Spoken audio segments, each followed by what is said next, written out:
Welcome back to Auto Nerd. This is your host, Andrew Sardo, and today we're going to be talking about a topic that a lot of people tend to avoid. Why? Because it's not easy. It's carrying over commission. Sounds counterintuitive, but it's actually the most intuitive way of going ahead and crushing that sales floor every single day that you come to work. So, in the effort of being a better human being and being able to introduce kindness, empathy, all that fun stuff that a lot of us tend to go, ooh, that's icky.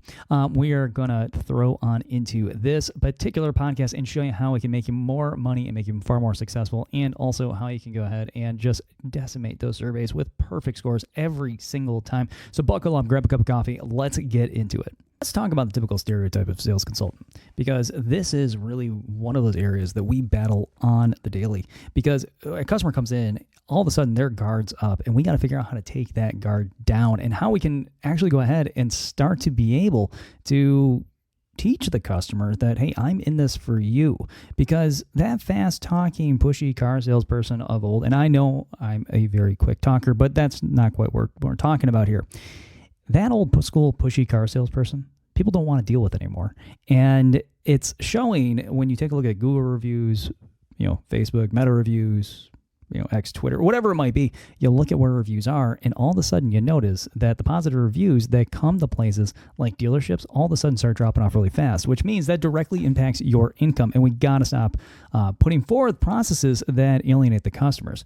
So today, customers, as you may know, with this invention of this crazy thing called the internet, are more informed. They're far more cautious. They're trust-driven, and because they're trust-driven and they are far more cautious, they're no longer shopping for a car. They're shopping for a person to work with. And this is something we all got to get wrapped around in our heads, is that when a customer comes in, they don't necessarily care about us, right? We got to care about them, but they have no need to go ahead and care about us. Because the stats do show something pretty interesting, right? 81% of customers say they must trust a brand before they even buy. And then that number gets even higher when it comes to the individual that they're speaking with.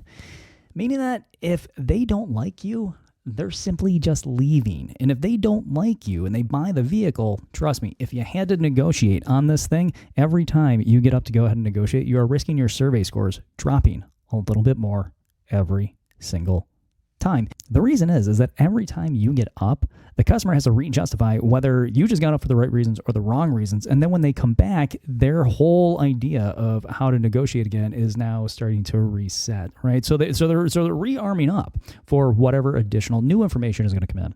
So it's our job to build that trust up very quickly in the beginning. Now, there's a strategy for this. There's an ultimate strategy for it, and I'm going to give you that right now.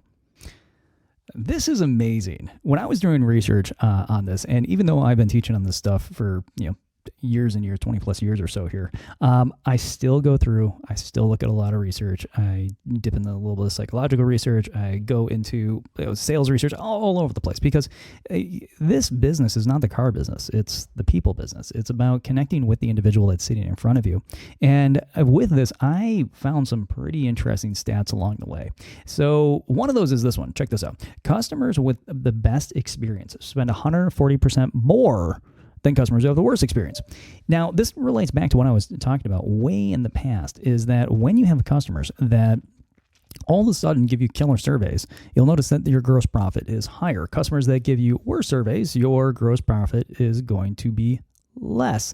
So when we look at these two, I guess, interesting dynamics, we start to see that when customer treatment is high, customers are willing to spend more. So this is going out to all you owners and managers out there, especially F&I. If you have a high addendum on your vehicles, customers that are treated well tend to overlook that more often. Customers that, when it comes to being treated poorly, try to make up the value proposition at negotiation.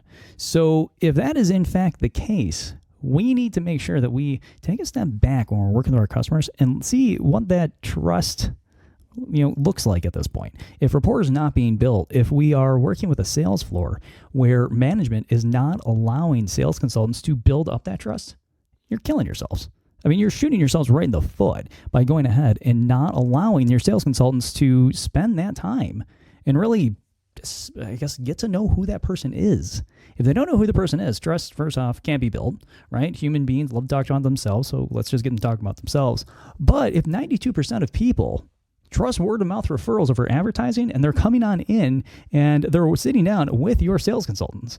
And all we need to do is give them a good time, and all of a sudden they'll spend 140% more than somebody that had the worst survey, the worst experience when they were coming in the front door.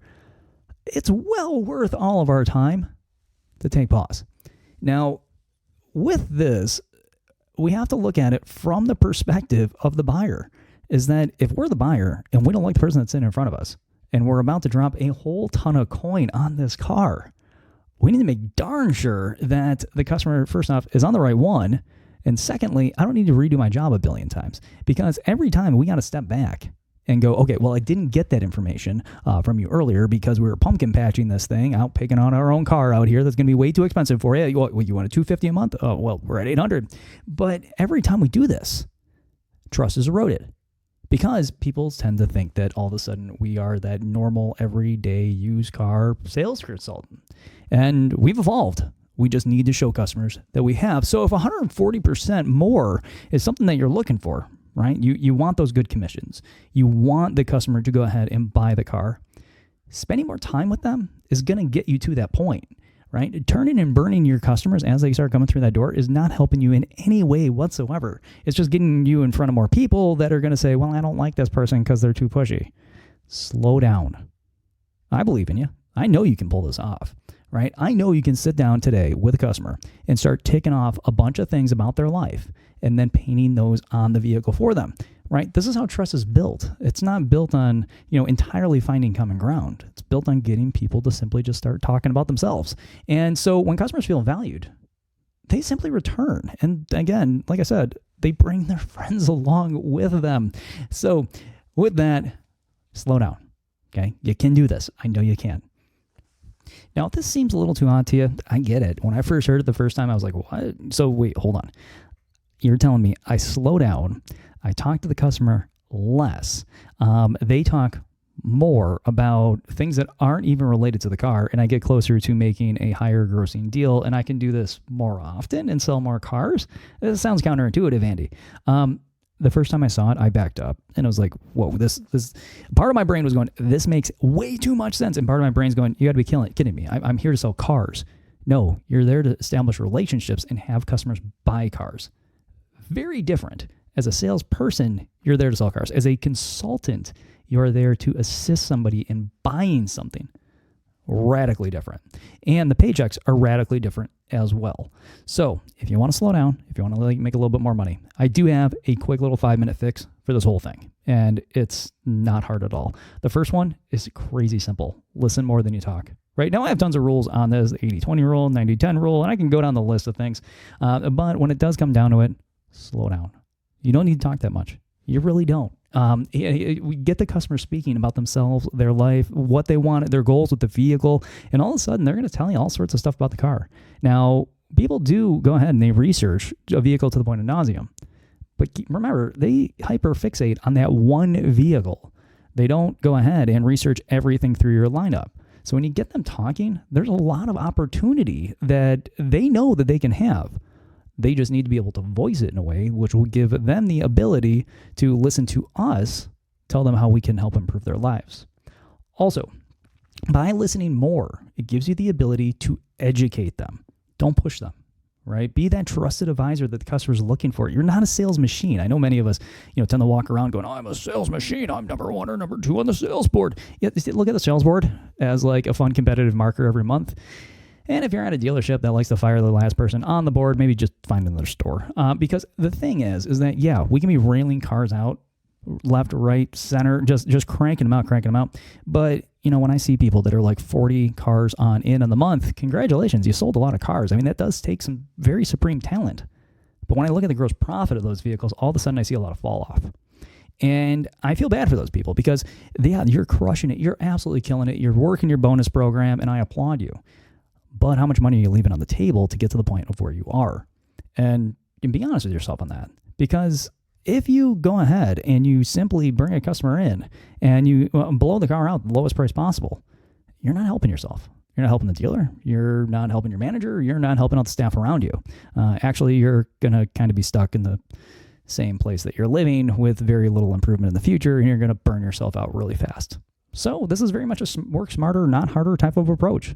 Spend time, slow down. You don't need to go ahead and talk about the car the whole time. It's not helping you. You don't need to go ahead and burn that deal instantly and blow up your commission, or blow out rather. And then the other one is follow up like a human being, right? Keep in touch in some sort of meaningful way that is going to be appropriate for that customer. You see, when people walk out the door, it doesn't necessarily mean that they're not going to buy. Everybody buys. 100% of the people that walk through your front door are going to buy. The closing ratio of the people coming into your front door today, every single up, is a 100% closing ratio, meaning that they may not buy from you, but they're going to buy from somebody. It may not be today, it might not be this year, it might be next year. But the thing is, everybody buys. Now, I know some of you are going, well, maybe they do die, Andy. Well, yes, you're right. So as the saying goes, yes, they're either going to buy or they're going to die. And that's true. So as far as this goes, slow down. Listen more than you talk. Ask good questions. Get those customers speaking, again, about themselves. Get that life story. As you get it, you can paint it on the car. Show them all the reasons why this car can have transformative change in their lives. And then educate them on it, because they're not all pros, and neither are we. You know, with myself, I study cars, all day long. That's part of my job. But I don't go ahead and tell people, yes, I know absolutely everything. No, be a student of the world, right? Let your customer just tell you absolutely everything about their life and their car and, everything that they've done. And as they do, they will start to trust you. Right? Educate them on how the vehicle can improve their life. Keep in mind, our job is to get the customer's anxieties to drop while also going ahead and getting their ability to say yes to buying going up. Right? We're introducing change in a way that allows the customer to see that, hey, I'm here, I'm going to be kind to you, and I'm going to be caring. And I'm going to make sure that what you tell me is what you actually need, right? But follow up like a human in the end, and don't be that robot that just sends that one canned email like, thank you for coming in. If you need anything else, please reach. No, give the customer a call, right? Send them a text message. Whatever their preferred method of communication is, get with them, right? A lot of times when they leave and they're not coming back, it's not because they don't want to. It's because they may actually be too embarrassed to come back. And so they just go to another store hoping for the best. Give them a call. See if you can help them out. Even if your relationship went south a little bit, it doesn't mean the relationship is over. American Express actually did this thing about playing the long game. And they looked at all their sales consultants, and they were going, okay, so what is going on over here as far as high revenue, right? Our revenue is starting to go up, but what is actually causing this? Is it more people coming on? Because we don't see these numbers spiking right now. And so this survey was done a while back, and what they found is that the old myth, right, quote unquote myth of nice guys finish last is actually completely false. What they found is that the people that showed genuine empathy, showed genuine kindness during the sales process, the automotive sales process, mind you, had the ability to actually see that large spike in their sales, but not just once, 3 or 4 times over, of the customer returning over and over and over again. Now, this 10 to 15% revenue growth that they found was purely attached not to the product, right? Not even to financing. It was purely attached to the attitude that the individual took when you were speaking with them. Entirely different idea on how to go ahead and introduce yourself and work with the customer, right? Get that strong bond set up in the beginning. So if we build that relationship first, get this, the commission kind of takes care of itself. If you've ever heard the term putting the cart before the horse, my adaptation to that is that if we put the commission ahead of the customer, right, the cart before the horse, and then we go ahead and we tell the horse to push, well, the cart, it's not kind of breaks because it's not built for that. If we ask the commission to pull the sale along, the commission falls apart and we don't get a decent commission. Now, if you're not commission-based, but you're still putting the paycheck before the customer, it still has the ability to do the same thing, and the whole thing can fall apart. People buy things based on trust. People buy things based on comfort. People pay at a much higher dollar value for something when they feel that the person that they're working with can actually be trusted. All right, so quick little recap here on all of these crazy stats that I dug up this past week. The first one is 81% of customers say they must trust the brand before they buy. And if you are at a dealership, you are part of that brand, right? Just look at your shirt. You have the dealership brand. You usually have the brand of the manufacturer as well. So, when it comes to this, trust, right? That's a huge thing. Also, get rid of that commission first mindset. It's not helping you. You put the money ahead of you, all of a sudden everything just tends to crumble and fall apart. So when all of these best practices are put in place, customers that have the best experiences are ready to spend 140% more than somebody that had the worst experiences. In addition to that, 92% of customers trust word-of-mouth referrals over advertising. So this is where that follow-up becomes absolutely key in making sure that our customers remember us long-term. Now, in addition to this, you have those 3 items that will help you completely change your game. Within 5 minutes. The first one, just listen more. Seriously, just shut the trap and let the customer speak. If they can speak and get out the whole message that they are trying to give, they will give you so much information that when it comes to regurgitating it back and confirming what they said, there's no possible way that you'll actually be able to go ahead and confirm everything. Because when people get comfortable, they just start yakking. And when they start yakking, this gives us the ability to just pull information from their life to be able to build off of it to present a vehicle that they can go ahead and go, oh yeah, absolutely, I'm totally in on this, right? But remember, listening leads to you educating the customer. So don't go, you're just telling them all about the vehicle, 3,000 points of the car. People don't want that, right? And then nobody buys the whole vehicle. They buy little pieces of the car, and then they finance the whole darn thing.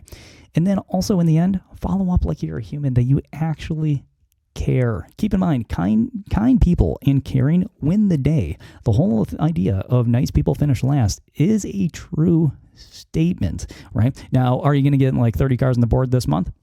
You might, actually, depending upon the volume of people that come on in and how well you are actually treating them. But if you change the mantra to introduce this slow conversation, the slow cooker of needs assessment, now we start to pick up on, okay, I know who you are.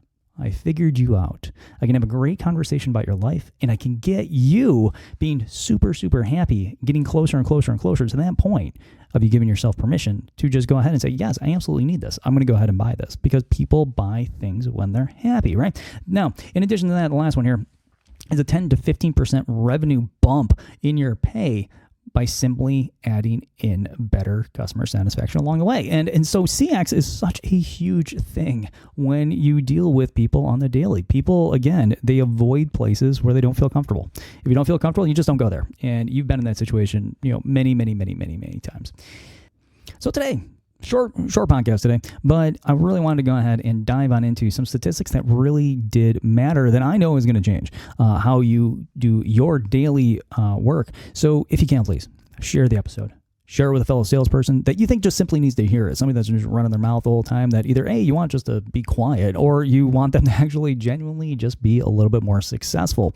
But if you can, mash that subscribe button. Again, helps me help you, whether you're on the podcast or you're watching on YouTube. In addition to that, if you know that your customers can, or rather you or another sales consultant, if you know that a sales consultant could potentially use this, or your whole sales team, just tell them to go to autonerd.com, AUTOKNERD.com, and tell them, hey, subscribe. Because when we sell with kindness, when we lead with empathy, right, customers come to stay. Customers come to spend more. Customers come to buy at a far higher rate.